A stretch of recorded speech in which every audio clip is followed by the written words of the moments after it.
ایک طرف عدلیہ اور ججوں کے خلاف جارحانہ تقاریر کرنے والے سیاسی رہنماؤں کو توہین عدالت کے کیسز کا سامنا ہے، تو دوسری طرف فیض آباد دھرنا کیس میں خادم رضوی عدالت کے سامنے پیش نہیں ہو رہے، جس کے بعد عدالت انہیں مفرور قرار دے چکی ہے، اشتہاری قرار دینے کے عمل کا آغاز کر چکی ہے۔ گزشتہ سال نومبر میں فیض آباد پر تحریک لبیک کی جانب سے دھرنا دیا گیا، جو تقریباً 22 روز بعد ختم ہوا، جبکہ اس دوران توڑ پھوڑ اور پولیس اہلکاروں پر حملے کے مقدمات بھی درج کیے گئے، جبکہ کل انسداد دہشت گردی کی عدالت کے جج نے فیض آباد دھرنا کیس کی سماعت کی۔ دوران سماعت پروسیکیوٹر نے عدالت کو بتایا کہ مولانا خادم حسین رضوی سمیت 4 ملزمان کے خلاف مقدمات درج ہیں، لیکن بار بار طلبی کے باوجود ملزمان عدالت میں پیش نہیں ہو رہے ہیں۔ پروسیکیوٹر نے عدالت سے استدعا کی کہ ملزمان کو مفرور قرار دیا جائے، اور اگر وہ پھر بھی پیش نہیں ہوتے تو انہیں اشتہاری قرار دیا جائے۔ انسداد دہشت گردی عدالت کے جج نے پروسیکیوٹر کی استدعا منظور کرتے ہوئے تحریک لبیک کے سربراہ مولانا خادم حسین رضوی سمیت دیگر 3 ملزمان کو مفرور قرار دیتے ہوئے حکم دیا کہ اگر ملزمان 30 دن کے اندر عدالت میں پیش نہ ہوئے تو انہیں اشتہاری قرار دے دیا جائے۔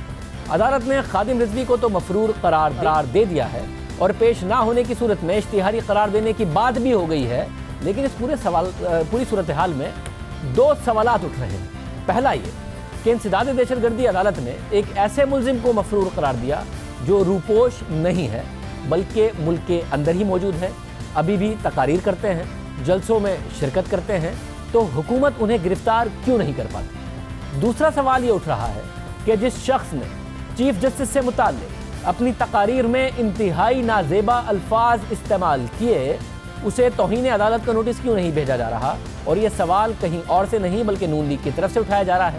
نون لیگ کی طرف سے خدشات کا اظہار کیا جا رہا ہے کہ عدالت ہمیں سوال کرنے پر تو توہین عدالت کا نوٹس بھیج دیتی ہے، لیکن جو لوگ گالیاں بکتے ہیں انہیں کوئی پوچھنے والا نہیں۔ مریم نواز نے اپنی حالیہ تقریر میں عدالت کو مخاطب کر کے کہا کہ توہین عدالت میں بلانا ہے تو اس مولوی کو بلائیں جو چیف جسٹس کو گالیاں دیتا ہے۔ اگر توہین عدالت میں بلانا ہی ہے تو اس مولوی صاحب کو بلاؤ جس نے کھلے عام چیف جسٹس کا نام لے کے گالیاں نکالی۔ بہرحال یہ بات درست ہے کہ خادم حسین رضوی نے ایسی تقاریر کی ہیں جس میں انہوں نے چیف جسٹس سمیت دیگر اداروں کے لیے نازیبا اور سخت الفاظ استعمال کیے، گالیاں ان کی طرف سے نکالی گئیں، باقاعدہ طور پر اسلام آباد میں بیٹھ کر ہجوم کے سامنے، میڈیا کے کیمروں کے سامنے مائک آن کر کے یہ سب ان کی طرف سے کہا گیا۔ خادم حسین رضوی چیف جسٹس اور دیگر ججز کے بارے میں کیا کچھ کہتے رہے وہ سینسرشپ کے ساتھ ہی ہم آپ کو دکھا سکتے ہیں، کیونکہ گالیاں ان کی طرف سے دی گئی تھی۔ ملاحظہ کیجیے۔ ثاقب نثار بنیا چیف جسٹس سپریم کورٹ دا، ثاقب نثار چیف جسٹس بنیا نا سپریم کورٹ دا، ایک کسی ہندو وکیل جو پاکستان نہ بڑھتا تھا۔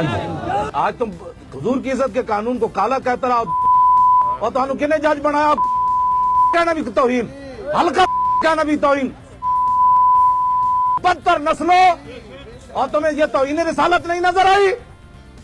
تو کیا ایسی تقریروں پر توہین عدالت بنتی ہے؟ کیا ایسی تقریروں پر عدالت سو موٹو لے سکتی ہے؟ سوال اس سے سابق چیف جسٹس افتخار چودھری کا جیو نیوز کے پروگرام نیا پاکستان میں کہنا تھا کہ توہین عدالت اپنی جگہ، پوری جماعت پر پابندی لگ سکتی ہے۔ جس قسم کی باتیں کی گئی ہے، پوری جماعت پر پابندی لگنی چاہیے۔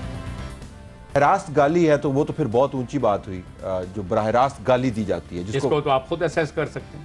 یہ اس پہ کنٹیمپٹ لگتی ہے، اس پولیٹیکل پارٹی پر بین لگتا ہے جس کی آپ بات کر رہے ہیں۔ تو کیوں نہیں لگا؟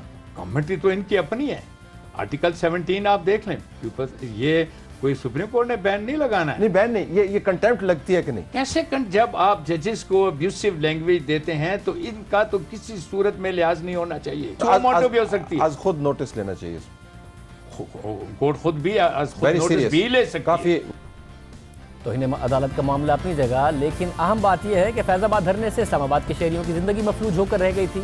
اس وقت بھی ریاست بے بس دکھائی دے رہی تھی، اور اب جبکہ خادم رضوی کو مفرور قرار دیا گیا ہے تو ان کی گرفتاری کے حوالے سے بھی ریاست بے بس ہی دکھائی دے رہی ہے۔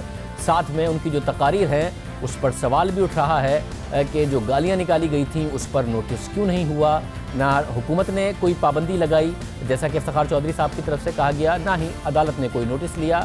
تو خادم حسین رضوی صاحب ایک ایسی شخصیت کے طور پر ضرور سامنے آتے ہیں جنہیں نہ کوئی گرفتار کر سکتا ہے، نہ عدالتی احکامات پر عمل ہوتا ہے، نہ ہی ان کی تقاریر کنٹیمپٹ کے زمرے میں لاتے ہوئے نوٹس ہوتا ہے۔ وہ کہے جا رہے ہیں، بولے جا رہے ہیں، روپوش نہیں ہے، باقاعدہ طور پر کھلے عام تقریر کر رہے ہیں مگر اشتہاری قرار دیے جا رہے ہیں، گرفتار نہیں کیے جا رہے ہیں۔